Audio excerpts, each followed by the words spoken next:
Donc je commence par mon clin d'œil habituel du vendredi matin pour Guillaume. Donc j'étais à l'heure, mais on parlait un peu de musique pour changer. Même excuse que la semaine dernière, mais c'est un autre concert. Et puis quand même, hein, pour votre gouverne, c'était quand même pas mal. Hein, à Salle Play hier soir, Trilog Gourtou, le phénomène aux percussions, et Monsieur Jan Garbarek, le grand saxophoniste norvégien, entouré d'un groupe sympathique. Bon, ça c'était la minute musicale. Pas de concert la semaine prochaine, donc il y aura une nouvelle excuse pour vendredi prochain. Cela dit, ce que je vais faire ce matin, c'est complètement finir les aspects d'existence, d'unicité, passagère, limite, quand même, tend vers l'infini, dans les outils dans le cadre des outils que l'on met en place pour bien comprendre ces limites quand la dimension tend vers l'infini, quand le nombre de joueurs tend vers l'infini, etc. Donc, même si, à proprement parler, il ne s'agit pas vraiment de jeu à champ moyen, ce sont des outils mathématiques absolument indispensables. Donc, où on en était resté, c'était à comprendre la structure d'équations qui, si elles étaient posées sur l'espace des probabilités, sur un ensemble bien fichu, disons dans RD, ressemblerait à une équation de Hamilton-Jacobi, et j'avais commencé par l'équation éconale. Donc on aurait envie de, et je vais essayer de garder les notations la semaine dernière, c'était un grand U, on aurait envie de dire un demi, et puis de mettre ici une sorte de norme, et de mettre ici une sorte de différentiel de U par rapport à la mesure de probabilité, avec toutes les difficultés que cela comporte, comme j'ai passé pas mal de temps à vous expliquer ceci, avec une condition initiale, donc U en t égale à 0, qui est donnée par une fonction continue sur cet espace des probabilités, que j'utilise les mêmes notations simplement en mettant un crochet, lorsque, au lieu de travailler sur l'espace des probabilités, je travaille sur l'espace des variables aléatoires de carré intégrable, puisque ici, pour l'instant, je prends la métrique 2 de Wasserstein, Monge-Kantorowicz, etc., etc. Et donc là, en l'occurrence, c'est dans L2 de oméga. Oméga est un espace de probabilité suffisamment riche pour qu'on ait autant de variables aléatoires de toutes les lois possibles, etc., etc. Alors, l'expression, auquel cas, là, les aspects de différentiel, si on est un espace de Hilbert, deviennent plus simples à écrire, et en notant toujours U de crochet de X, à ce moment-là, l'équation devient une équation de Hamilton-Jacobi. Et si on veut voir les choses plus simplement, la norme, c'est l'espérance du carré. La norme au carré, c'est l'espérance du carré. Et ici, il s'agit simplement de dire, je prends le vecteur gradient, que je peux donc, puisque c'est le gradient, identifier à une variable en un point. Le vecteur gradient, c'est une variable aléatoire de carré intégrable, et je prends simplement cette expression. Alors, la définition des solutions de viscosité, je vous l'ai donnée la semaine dernière, étant entendu que lorsque je travaille dans L2 de oméga, je suis dans L2, je suis dans des fonctions qui sont continues. J'utilise des fonctions qui sont continues sur L2, mais qui ne dépendent que de la loi. C'est-à-dire que chaque fois que l'on injecte deux variables aléatoires dans U qui ont la même loi, on obtient le même résultat. Ce qui veut dire que c'est bien une fonction sur l'espace plié, replié, qui est l'espace des probabilités. Alors, pour cet aspect de solution de viscosité, les définitions, c'est une sous-solution qui n'a d'ailleurs pas besoin d'être continue, mais simplement SCS. C'est obtenu en prenant quelle que soit la fonction test de classe C1 sur L2. Et là, je ne mets pas l'invariance. Je reviendrai plus tard sur l'aspect peut-on restreindre les fonctions test à des fonctions invariantes ou pas.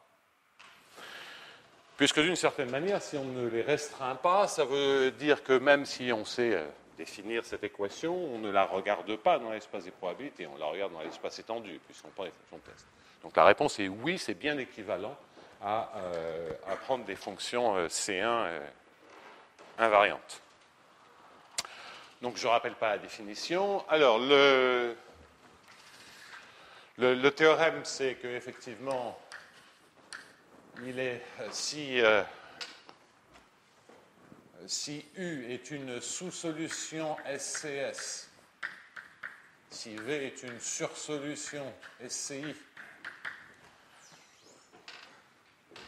de cette équation, je vais mettre sous-solution et je vais les prendre continu pour ne pas vous embêter avec ceci, de l'équation qui est ici avec la condition initiale,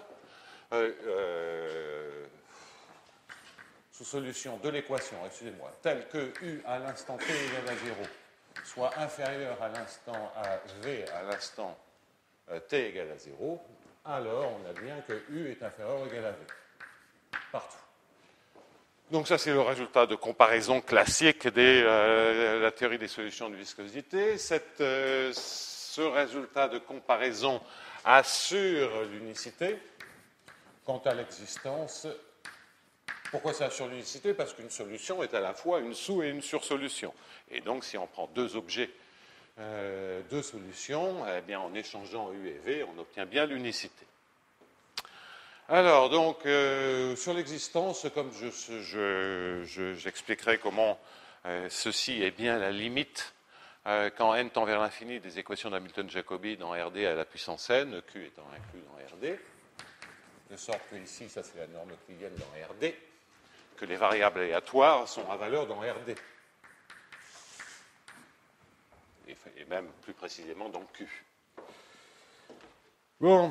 Je vais regarder dans RD. Alors, que dire sur ce théorème? Je ne vais pas refaire toute la théorie des solutions de viscosité, mais il y a une première étape qui est standard. Je vous ai d'ailleurs indiqué qu'on pouvait aussi se servir de résultats de cette série d'articles avec Mike Randall pour les équations en dimension infinie. Mais là, on peut faire des démonstrations beaucoup plus directes. Donc, la première étape est totalement standard, consiste à dire que U moins V, excusez-moi, U de grand X et de T moins V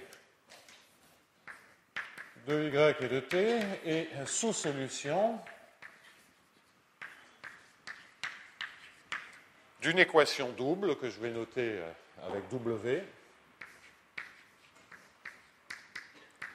et dans lequel ce que je vais avoir, c'est un demi du gradient par rapport à grand X de W, une norme au carré, je n'écris pas avec les espérances, moins un demi de, je mets le moins, même si c'est la norme, évidemment ça ne change rien, mais c'est parce que si j'avais des Hamiltoniens plus généraux, eh bien le moins serait important.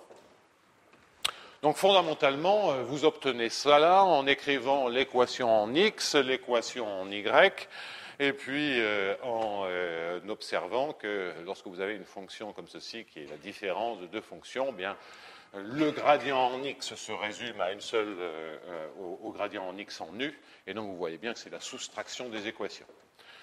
Donc formellement, c'est à peu près clair. Le fait qu'il y ait le même T exige qu'on passe un tout petit peu de temps à réfléchir à ça, mais c'est complètement standard. Et à nouveau, si vous pensez à des équations stationnaires, des résolvantes ou des méthodes de discrétisation en temps, à ce moment-là, vous n'avez même pas à vous faire de soucis sur le temps. Bon, donc je n'insiste pas plus. Et l'autre chose que j'indique, c'est que bien entendu, à l'instant t égale à 0, ceci est négatif ou nul. Bien.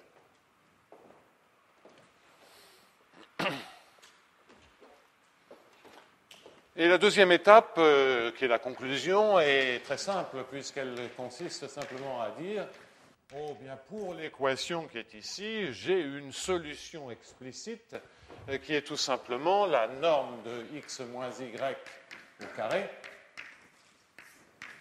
sur 2. Je peux lui mettre n'importe quelle constante devant, ça ne change rien. C'est une solution de cette équation indépendante du temps. La dérivée temporelle, c'est une fonction C infini. La dérivée temporelle est bien sûr nulle, ça ne dépend pas de t. Et le gradient en x est égal à moins le gradient en y. Et donc, lorsque je prends le gradient en x et que je retranche moins le gradient en y, évidemment, les choses s'annulent. Démonstration, enfin, fait classique. Donc, ceci est une solution de l'équation. Je rajoute delta t, donc là, epsilon positif quelconque, delta positif quelconque, des petits paramètres. Donc, ça, je l'appelle phi de x, y, t. Et j'observe bien entendu que dφ sur dt, enfin, l'équation dont je parlais, comme j'ai rajouté delta t,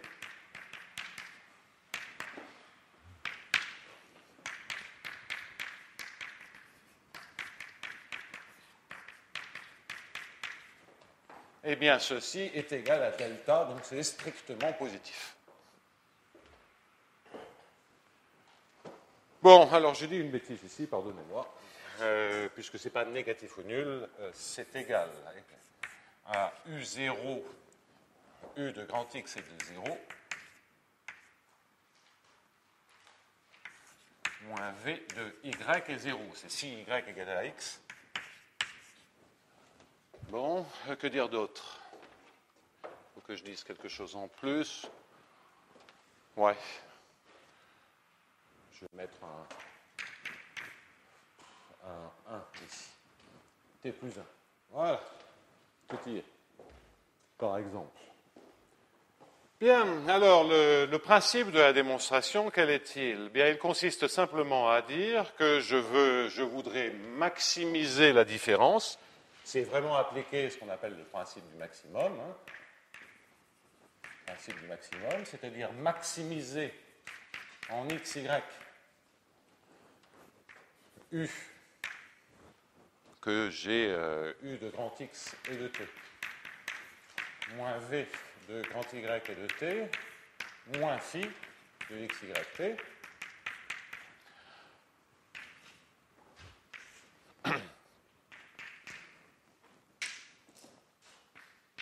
Bon, alors, et je vais faire comme si on avait un point de maximum, et je reviendrai là-dessus, x0, y0, t0.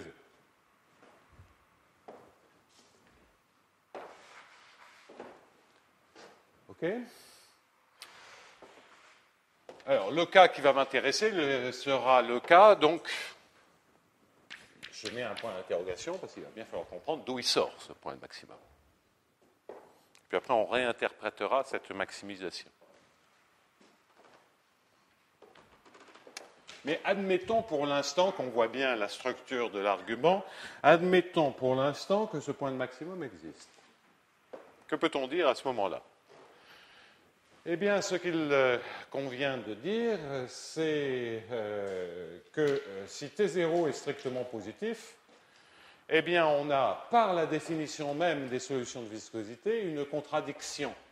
Parce que dire que c'est une solution de viscosité, c'est de dire que j'ai bien ma fonction W moins phi, j'ai un point de maximum. À un point de maximum, je peux écrire l'inégalité de sous-solution dans lequel je remplace les dérivées de W par celle de phi. C'est-à-dire qu'en remplaçant W par phi, je devrais, la définition est que l'équation en phi devrait être négative ou nulle. Ça, c'est la définition des sous-solutions.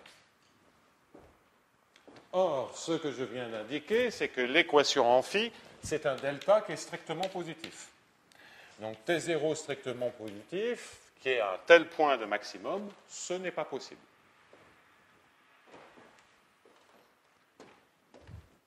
Donc, ça veut dire que T0 est égal à 0, ce qui est essentiellement la conclusion.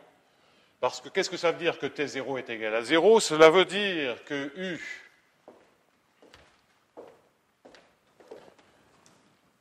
de x et de t moins v de y et de t pour tout x, tout y, tout t, moins 1 sur 2 epsilon de norme de x moins y au carré moins delta fois 1 plus t.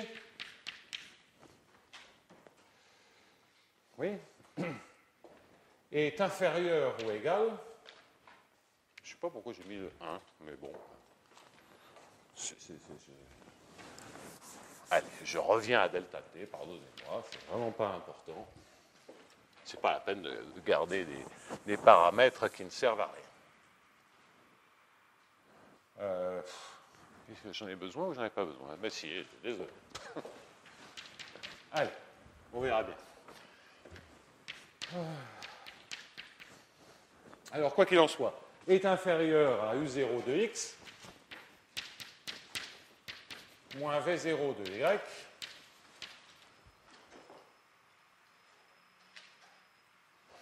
à savoir x0, y0, et en t égale à 0, ça fait moins 1 sur 2 epsilon x0 moins y0 carré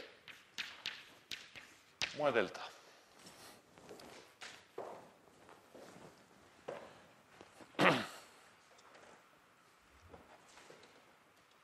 Bon, et que peut-on dire à ce moment-là? On peut simplement dire que par hypothèse, U0 de x0 est plus petit que V0 de x0. C'est mon hypothèse de départ. U0 est plus petit que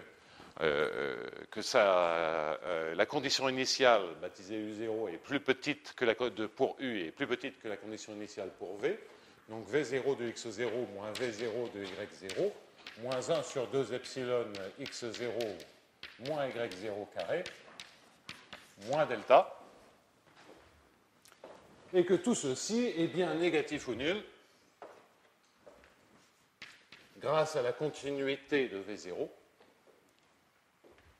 Ah, alors la continuité des fonctions, c'est que quand on a des fonctions qui sont comme ceci, continues sur L2, L2 c'est un espace de dimension infinie, c'est pas compact.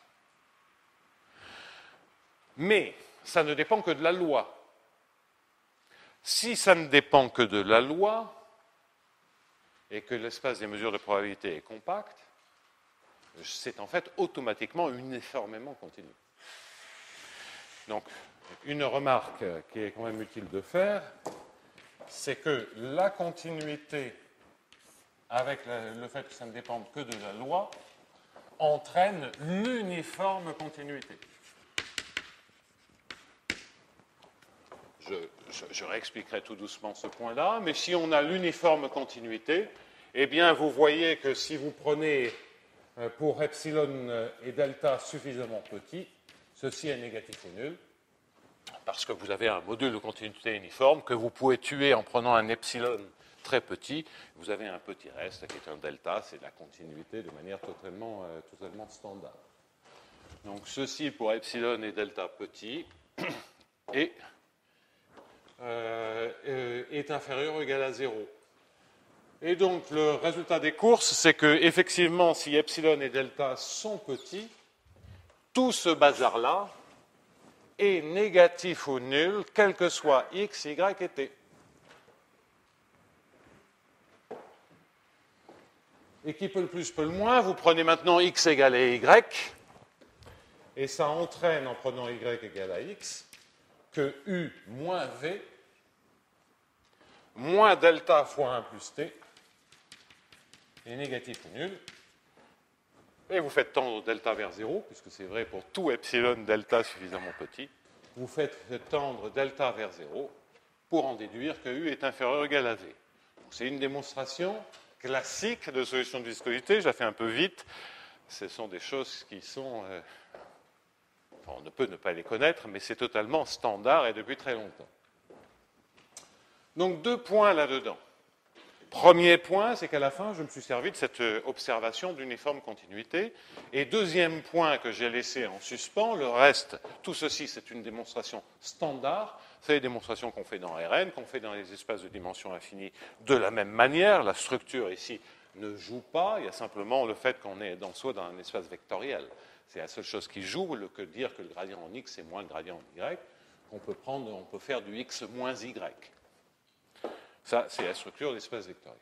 Bon. Mais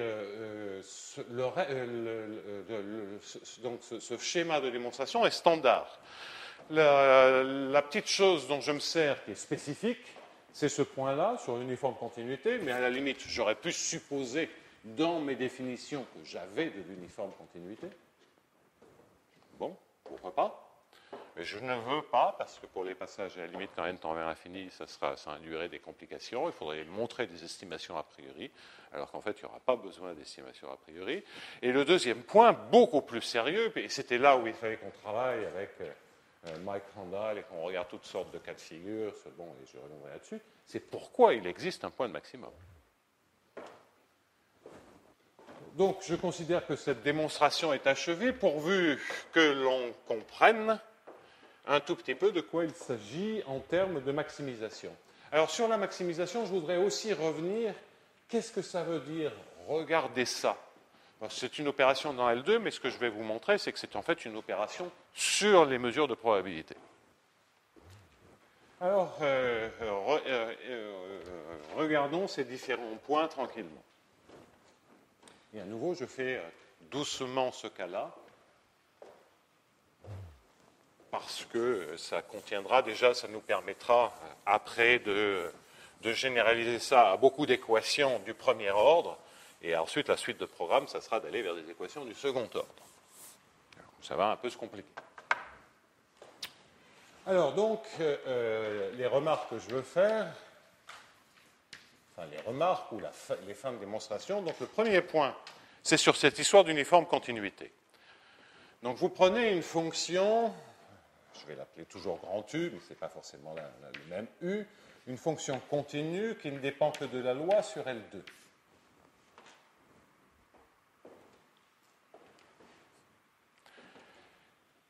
Ça, si vous la regardez, c'est une fonction continue sur l'espace des probas. C'est la même chose. Ça, on l'a déjà vu 36 fois. Mais cet espace-là, il est compact.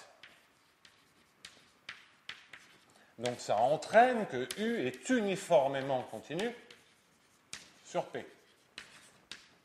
Qu'est-ce que ça veut dire ça? Ça veut dire que U de M1 moins U de M2 en valeur absolue est majoré par un certain module de continuité fois la distance de M1 à M2.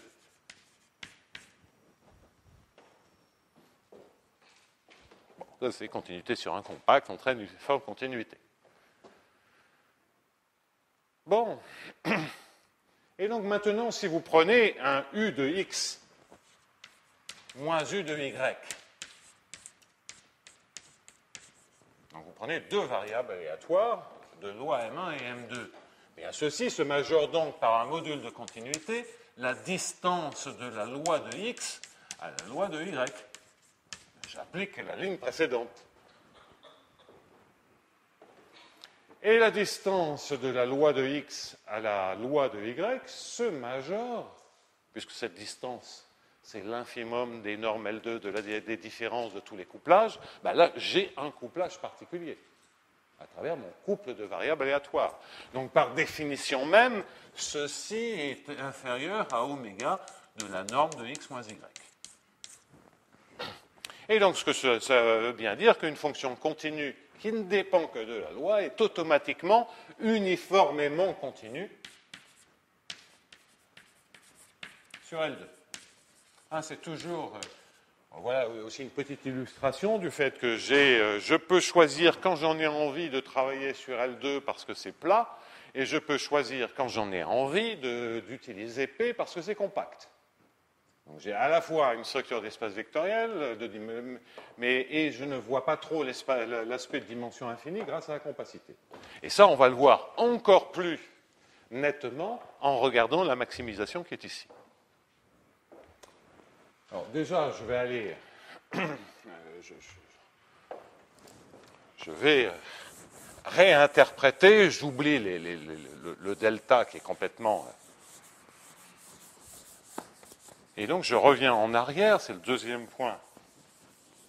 C'est qu'est-ce que c'est cette maximisation?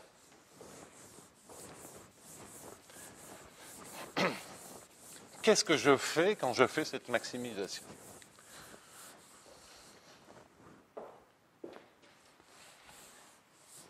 Eh bien, quand je fais cette maximisation,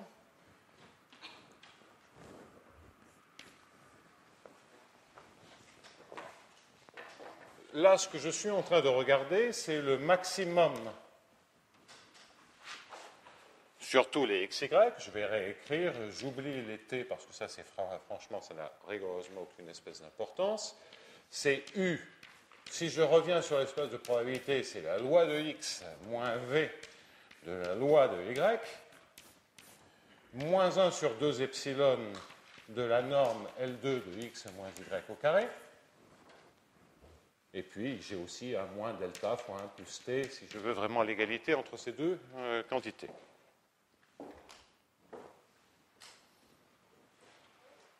D'accord ? Et donc, ceci, je peux également le réécrire comme étant le maximum sur M1 et M2. Je fixe la loi de x. J'écris donc U de M1 moins V de M2.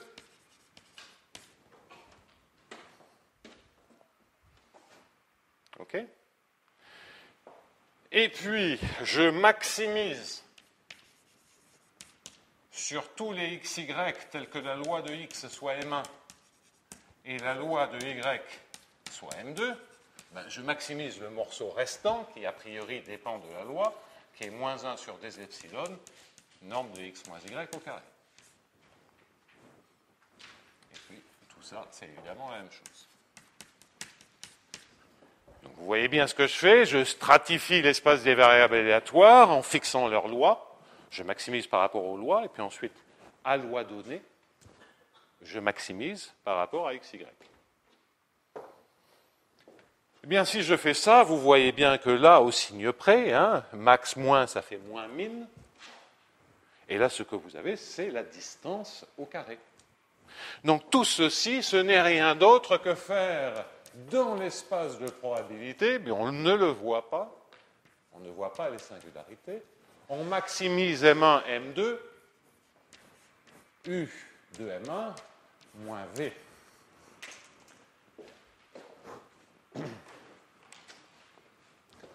Moins V de M2, moins 1 sur 2 epsilon, la distance au carré de M1 et M2. Et puis j'ai toujours, pour faire marcher la démonstration, un moins delta, un plus t, qui n'a évidemment aucune espèce d'importance. C'est-à-dire que là, je suis en train de faire, en remplaçant les x moins y au carré par la distance au carré, je suis en train de faire une démonstration du style solution de viscosité sur l'espace des probabilités. C'est exactement ça que je suis en train de faire.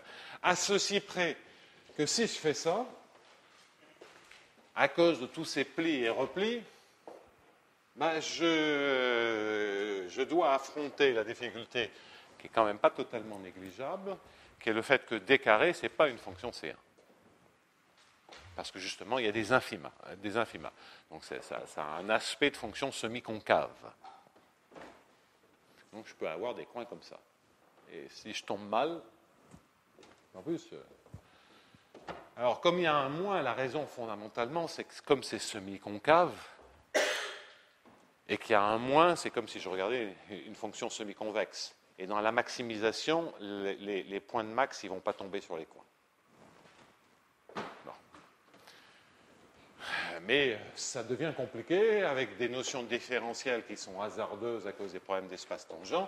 Donc ça devient tellement lourd, alors que si on se place dans L2, la chose est transparente, mais c'est la même chose que l'on fait. On pourrait l'interpréter, coûte que coûte, si on voulait vraiment travailler que dans l'espace de proba, avec des pages et des pages de notation, de généralisation, d'objets singuliers, on peut s'en tirer, on peut toujours tout faire, hein, si on en a envie. Mais pourquoi se compliquer la vie quand la structure L2 est transparente? Alors donc voilà réellement ce qui se passe dans la démonstration. C'est bien une démonstration intrinsèque sur l'espace des probabilités, mais dépliée, ce qui gomme totalement tous les aspects de singularité. Donc ça, c'était le deuxième point que je voulais mentionner, hein, c'était comprendre qu'est-ce que c'est cette maximisation. Et ce deuxième point me dit tout de suite l'existence d'un maximum. Pourquoi? Parce que là, maintenant, je travaille sur un espace qui qui est P croix P, qui est un compact. Donc ça, c'est compact. Donc il existe un point de maximum, M01, M20, maximum.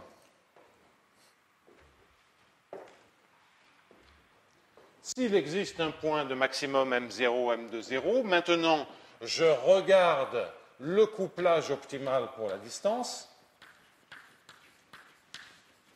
et j'ai au moins un couple, c'est-à-dire une loi jointe. Si j'ai une loi jointe, un couplage optimal, ça veut dire une loi jointe optimale pour D carré.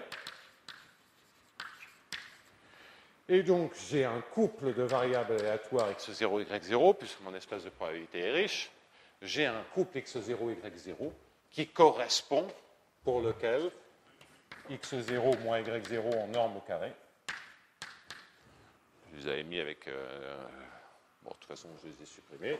Donc, je crois qu'ils étaient en bas plutôt, mais 0. Mais tel que la norme au carré soit égale à la distance de M1 et M2. Avec L2x0 égale M1, M01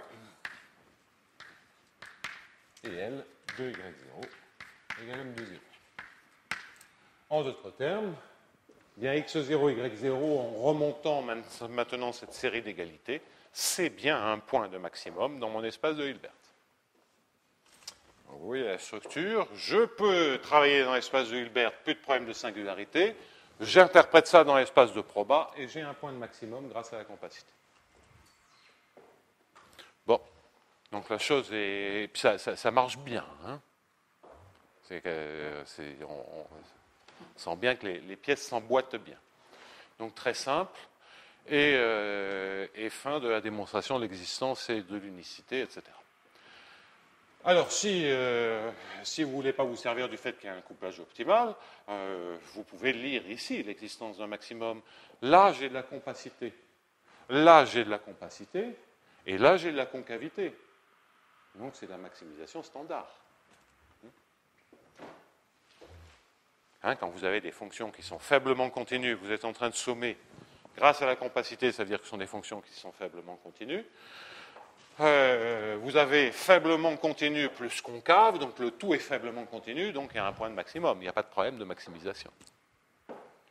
Donc on peut le voir aussi sans même se servir de l'interprétation.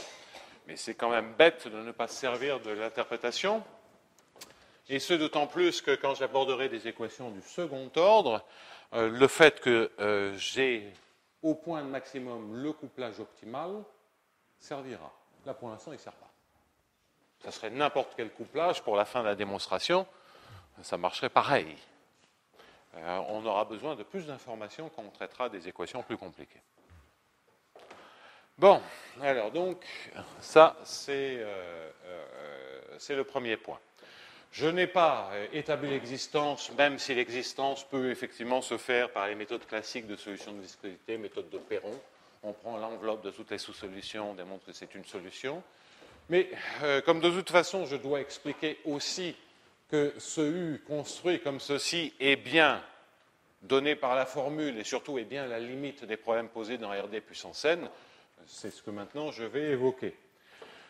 Voilà donc pour cette première équation.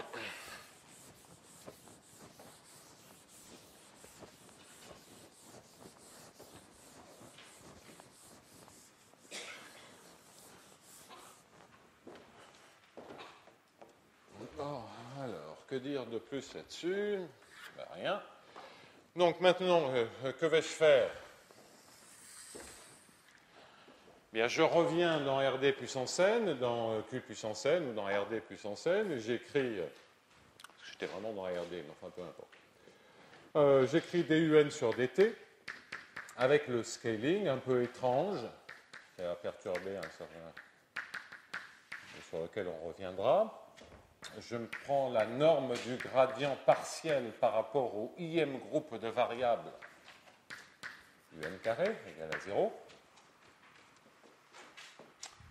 On est dans RD, et j'ai comme condition initiale un à l'instant 0, qui est donné par un un0, étant entendu que UN0 converge quand n tend vers l'infini, au sens que j'ai établi l'an dernier, vers une fonction U0 qui est continue sur P. Ce qui veut tout simplement dire, je l'ai indiqué hier, c'est vendredi dernier, c'est que le sup sur Q puissance n de UN0 moins U au point MNX, à la mesure empirique correspondant à un point grand X, c'est le sup sur tous les grands X dans Q puissance n, et c'est la valeur absolue de la différence, et MNX c'est là-dedans, une fois de plus, et 1 sur n, somme de I égale 1 à n de delta X. C'est bien une mesure de proba, et bien ce sup tend vers 0 quand n tend vers l'infini. Ce que je vous avais expliqué l'an dernier, c'est que dès que j'avais un module de continuité uniforme, un bon module de continuité uniforme sur ma condition initiale, qui est donc symétrique, ou qui est asymptotiquement symétrique, d'ailleurs, dans la démonstration. Mais bon, je vais la prendre symétrique pour ne pas compliquer les choses.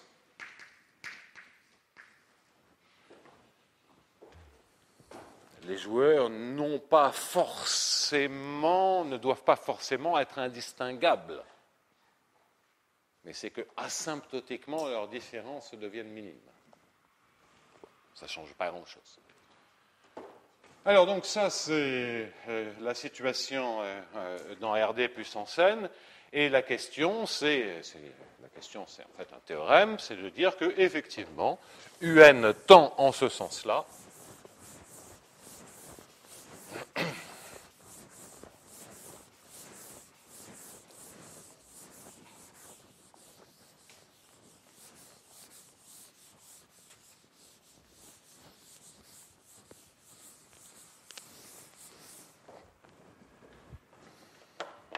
Donc, UN théorème, sous ces hypothèses, quel que soit, c'est vrai sur un horizon fini, le sup, enfin pour cette équation-là, c'est peut-être même vrai uniformément T, mais ça, peu importe, le sup sur tous les x dans Qn, sur tous les t compris entre 0 et grand T, de Un de grand X et de T, moins U, où U est la solution unicité.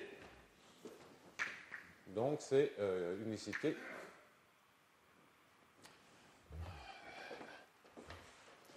sup de UN moins U de M et de T, pardon.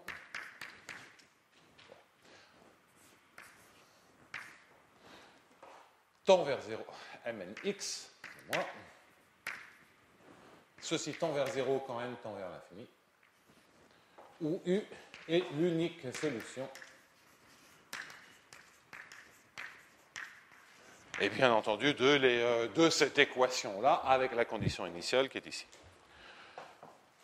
Donc on savait déjà que les UN convergeaient vers un certain U de M et de T.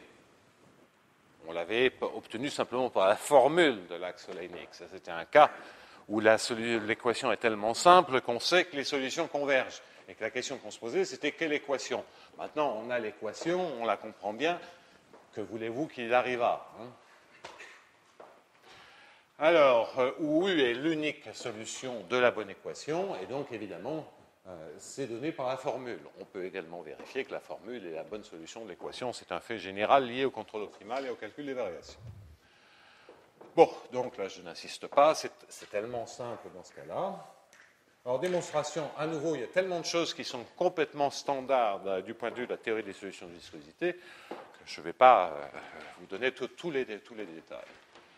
Mais le plus simple, si on veut éviter des estimations que l'on a grâce aux formules, et le plus simple est encore d'observer que si je prends la lim sup, donc ça c'est le processus des demi-limites mis à l'honneur dans la théorie des solutions de viscosité par Guy Barle et Benoît Pertam et par Hitoshi Ishii. Donc c'est la lim sup quand n tend vers l'infini. Quand MNX converge vers une mesure M, et puis il faut faire tendre aussi des temps Tn de un de x et de t, et ça, vous le baptisez u étoile de m et de t.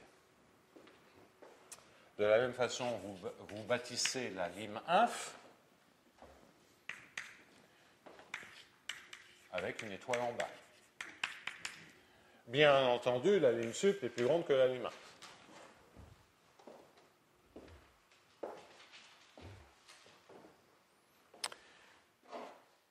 Et le fait général et le fait fondamental là-dedans, c'est quand on prend des sup, quand on prend le maximum de deux solutions, on a une sous-solution. Quand donc on a une lime sup, on s'attend à avoir une sous-solution de quelque chose. Et donc le fait fondamental là-dedans, c'est pourquoi U étoile en haut est sous-solution de l'équation, tandis que bien entendu U étoile en bas est sur-solution de l'équation. Si ceci est vrai, eh bien on conclut grâce au théorème d'unicité, on en déduit, donc je mets des points d'interrogation, mais si on a démontré ce fait, j'ai grâce au théorème d'unicité que U étoile en dessus est inférieur ou égal à U étoile en dessous, et comme l'autre inégalité est triviale, ça veut dire égalité.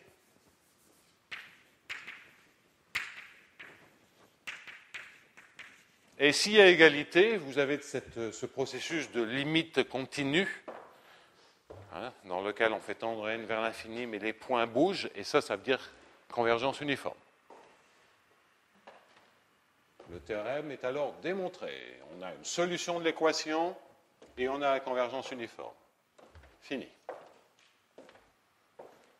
Entraîne théorème. Donc ça, c'est totalement standard du point de vue des solutions de viscosité. Donc la seule question qu'on ait à comprendre, c'est pourquoi on récupère la bonne équation sur le U étoile au-dessus, étant entendu que si on sait le faire avec l'étoile en dessus, en changeant tous les signes, max, min, etc., on aura la même chose pour sur-solution.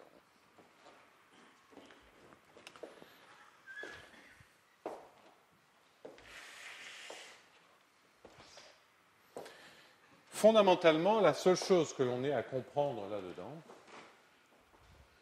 pour comprendre ceci, c'est toujours avec ces principes de fonction de test, c'est on reporte. On va prendre un point de maximum de U étoile moins phi,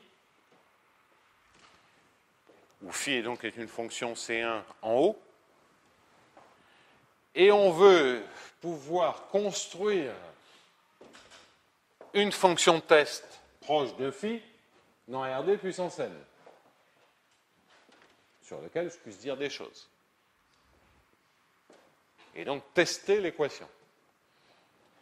Et en fait, la seule chose dont on ait besoin là-dedans, c'est de comprendre, si je prends une fonction phi de classe C1 sur P, ce qui veut dire de classe C1 sur P, ou C1, L de L2. C1, ou je pourrais prendre C infini.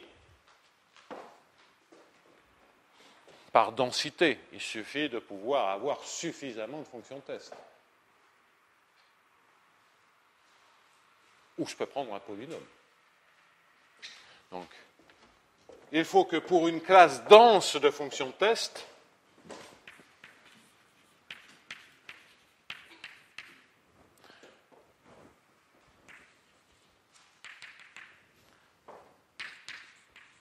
pour suffisamment de fonctions de test, et je sais que les polynômes sont denses, eh bien, il faut que je puisse construire une fonction phi n sur RD puissance n, et que je puisse dire que lorsque je regarde l'opérateur sur cette fonction phi n, que n sur 2, somme de i égale 1 à n de gradient xi phi n au carré, bien que ceci tende quand n tend vers l'infini, vers ce qu'il faut, à savoir la norme de gradient phi au carré. Voilà ce dont j'ai besoin.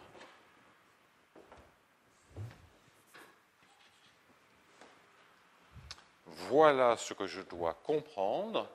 Une fois que j'ai ça, une fois que que je sais ce qui se passe sur les fonctions de test, sur les fonctions régulières, et sur une famille dense de fonctions de test, donc d'où prendre les polynômes, c'est plus simple.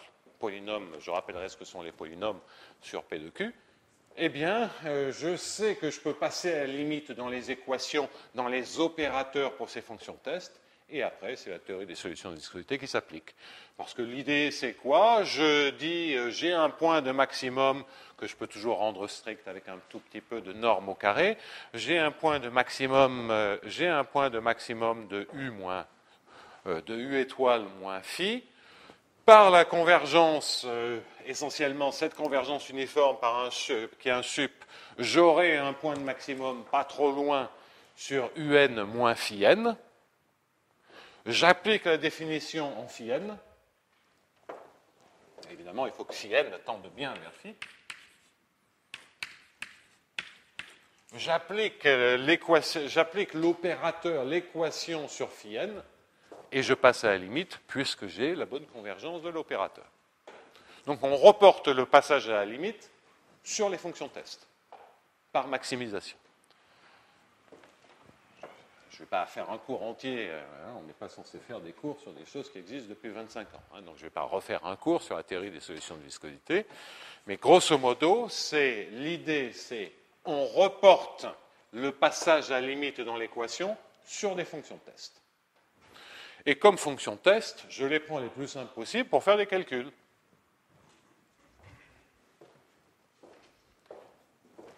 Je vais répéter maintenant l'objet de la question que l'on se pose. Pour phi n, vous savez très bien ce que je dois prendre.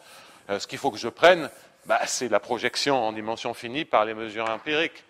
Donc, a priori, si je prends une fonction phi n, ce que j'ai envie de prendre, à des chouilles après, c'est phi de mnx. Ça me fait une fonction sur RD puissance n. Et donc la question que je me pose, c'est, et là je sais bien que les phi n, ils convergent parfaitement vers phi dans C1. Ça c'est le calcul différentiel qu'on a mis en place.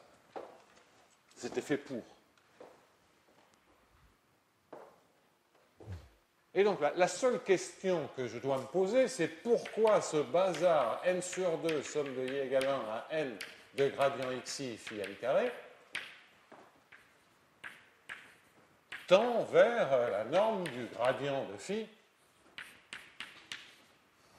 au carré.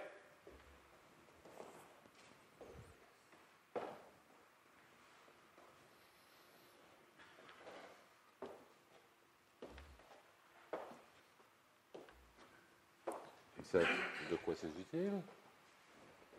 Il s'agit d'identifier l'équation limite.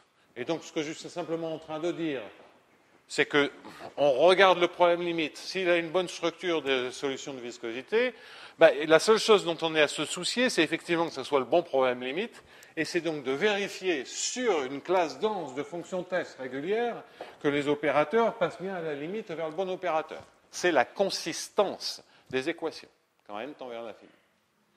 Donc, consistance plus bonne équation en limite entraîne convergence. C'est consistance plus stabilité entraîne convergence. Bien, c'est exactement la même chose. Un principe assez général. Bien, alors, pour comprendre ça, c'est pas entièrement lumineux. Et au fond, quand on est face à des équations comme ça, au-delà de l'aspect formel, on était guidé par le fait qu'on ait des formules, donc on savait ce qui se passait. Mais comment, plus systématiquement, lorsqu'on a des équations non linéaires, comment on va essayer de deviner quelle est la forme de l'équation limite? Alors, on peut faire comme on apprend les maths au lycée, c'est on prend un catalogue de recettes. On peut essayer d'avoir un processus de façon à voir quelle est la difficulté. Enfin, au lycée de nos jours. Hein. Vous avez vu comment on leur apprend à dériver de nos jours? Moi qui passe tant de temps à faire du calcul différentiel, c'est hallucinant. Hein. Absolument hallucinant. Avec des catalogues de dérivés, mais c'est quelque chose Ah non, ça vaut le coup parce que je pense qu'il y a soit des gens dans l'assistance dont les enfants ont déjà subi cela, c'est derrière eux. Il y a ceux dont les enfants n'ont pas encore, ou qui n'ont même pas d'enfants, qui n'ont pas encore subi cela, mais c'est quelque chose d'hallucinant. Je vous raconte ce que j'ai lu sur le calcul différentiel, c'est une petite anecdote et ça restera gravé sur le site du Collège de France, mais j'assume totalement. Définition du vecteur dérivé, parce qu'on ne dérive que pas du vecteur dérivé, parce qu'on ne dérive que des fonctions numériques, du nombre dérivé. Alors déjà, à part du nombre dérivé, impossible de faire le lien avec la physique, à moins que ce soit une particule qui se déplace sur la droite, puisque ça ne peut pas être un vecteur. Donc ça commence bien. Ensuite, on introduit une notation limite quand h tend vers 0, mais c'est une notation purement formelle, parce que de toute façon, la définition d'une limite, ils n'ont jamais vu ça. Donc, mais ça apparaît quand même dans les manuels. Ensuite, on leur explique que si vous faites une égalité avec des h, et que le premier terme en h, c'est le nombre dérivé. Comment on peut obtenir un tel développement en h? Ça relève de la magie et du miracle. Et après, arrive la seule chose qui compte dans le cours, c'est d'une part un grand tableau avec dérivée de 1 égale à 0, ça il le redémontre. Dérivée de x égale à 1, ça il le redémontre. Dérivée de x2 égale 2x, il le démontre parfois. En général, c'est en exercice à faire. La dérivée de x3, même chose. Ensuite, il y a xn, il y a 1 sur xn. Quand j'ai expliqué à un jeune qu'il y avait une seule formule pour tout déjà ce tableau et qu'il suffisait de mettre un n général, parce qu'il y a la racine de x aussi, etc., il m'a remercié parce que déjà, à mémoriser par cœur, il n'avait qu'une formule à mémoriser. Donc, au lieu d'en avoir 18. Mais là, il faut nxn-1, bon. Et puis après, sinus x et cosinus x, alors ça, c'est admis aussi. Hein. Et puis après, on a les formules de calcul de dérivées par composition, produit, addition, multiplication par un réel. On va faire, et puis le 1 sur f. Non, il ne voit pas la fonction inverse, ça c'est trop compliqué. Voilà, c'est comme ça qu'on fait le calcul différentiel. Une notion, et puis il y a simplement aussi graphiquement des choses très très tordues sur le fait, parce que calculer la dérivée graphiquement, c'est un peu compliqué. Donc, c'est là où on leur parle plus de la tangente en disant c'est dérivable si la tangente n'est pas verticale. Donc, on fait des petits dessins en disant donc là c'est dérivable, mais là, si la tangente est verticale, c'est pas dérivable. Question d'un jeune, qu'est-ce qui se passe s'il y a un saut? Ah, c'est pas prévu dans le bouquin. Donc, bon, il n'y a pas de tangente. Donc, bon. Alors, c'est le calcul différentiel. Donc, c'est moi qui ai passé tant de temps à essayer de comprendre le calcul différentiel. Je pense que il est temps que je prenne ma retraite parce que quand les jeunes générations vont arriver, comme ils n'auront même pas compris le calcul différentiel de base, mes élucubrations, elles seront complètement perdues. Alors, on peut se dire, oui, c'est pas grave pour les 5% ou les quelques pourcents de gens qui aiment les maths, de toute façon, même si on leur apprend des conneries, pardonnez-moi l'expression, ils comprennent quand même. Ils comprennent malgré les cours. Mais enfin bon, à force de tirer, la corde finira par casser. Donc c'est absolument catastrophique. Ça c'est en maths, je pourrais vous en raconter autant sur la physique, la biologie, etc. La théorie des cordes, jusqu'à présent, c'est quand même pas en première au lycée. Mais on ne sait jamais. On ne sait jamais. C'est peut-être dans une activité. Les livres commencent maintenant, les cours commencent par des activités. C'est mon jeune ami, on va s'amuser en découvrant la matière. Donc c'est absolument extraordinaire. C'est découvrir par soi-même des choses qu'on n'a jamais apprises et qu'on ne comprendra jamais. Donc c'est extraordinaire. C'est le triomphe de la pédagogie, de la science pédagogique, ce qui n'a rien à voir avec la pédagogie. Mais ça fait du bien de temps en temps. Hein, mais c'est quelque chose d'absolument hallucinant.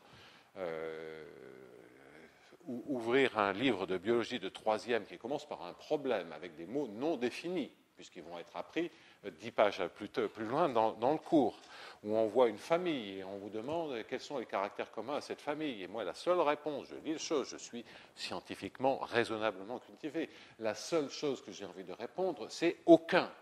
Et c'est visiblement pas la bonne réponse, puisqu'il y a 4 questions qui suivent. Donc,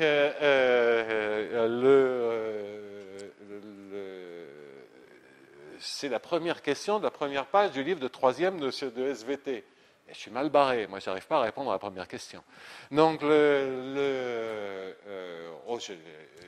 d'une séance où on s'ennuyait un peu dans un conseil quelconque, je fais lire un devoir de SVT par un de mes collègues au Collège de France, et il m'a dit, mais je ne comprends rien. Je le passe à un égyptologue intelligent et qui me dit, mais quel est le con qui a pondu ça? Non, désolé, il y a d'excellents enseignants, mais il y a aussi des enseignants qui sont complètement paumés, avec des cours qui sont complètement... La meilleure chose, j'en discutais avec des physiciens, c'est on leur apprend la différence de masse entre le proton et le neutron. Hein?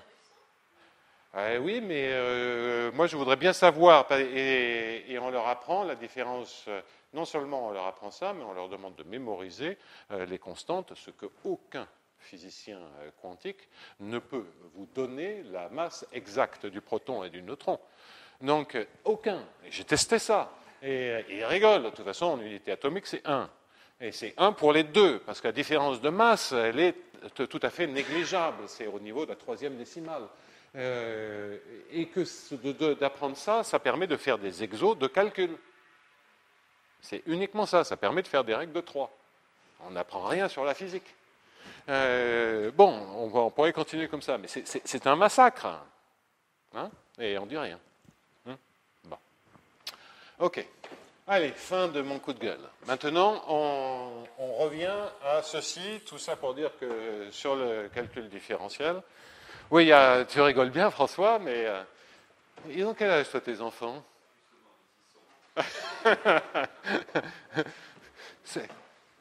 Donc, je n'ai pas montré le meilleur, mais ce n'est pas complètement faux ce que j'ai dit. Hein? Bon, voilà. Alors après, il ne faut pas s'étonner que dans les grandes écoles, le pourcentage, la première catégorie sociale qui fournit dans les familles, qui fournissent des enfants dans les meilleures grandes écoles, ce sont les enfants d'enseignants. Bon, mais ça, donc, c'est un scandale. Il faut appeler un chat, avec les phénomènes dont je fais partie, dont Anne-Laure fait partie, etc., de reproduction des élites. C'est effectivement, c'est tout ce qu'il me disait à l'école de maths supérieure, que lorsqu'il faisait un cours, il avait l'impression de faire cours à ses anciens copains, c'est-à-dire il ne voyait que les enfants de ses copains de promotion. C'est quelque chose d'hallucinant. Dans le même genre d'anecdote, une jeune femme me décrit, je connaissais son nom de famille, et elle me dit, je suis une ancienne normalienne littéraire. Je la regarde, je connais son nom, je lui ai dit « École alsacienne, Henri IV, Ulm ». Elle me dit « Comment tu sais ?» C'était évident. Ça, c'est absolument effrayant. Et c'est très mauvais parce qu'on ne renouvelle absolument pas, même les esprits, les types de mentalité, les gens ayant des profils différents, etc. Et on a besoin d'originalité dans les sciences. Donc c'est absolument catastrophique. Alors ça ne veut pas dire que des enfants, pardonne-moi Anne-Laure, mais j'en fais partie aussi, mais ça ne veut pas dire que des enfants d'universitaires sont tous dans le même moule, mais il y a quand même un moule.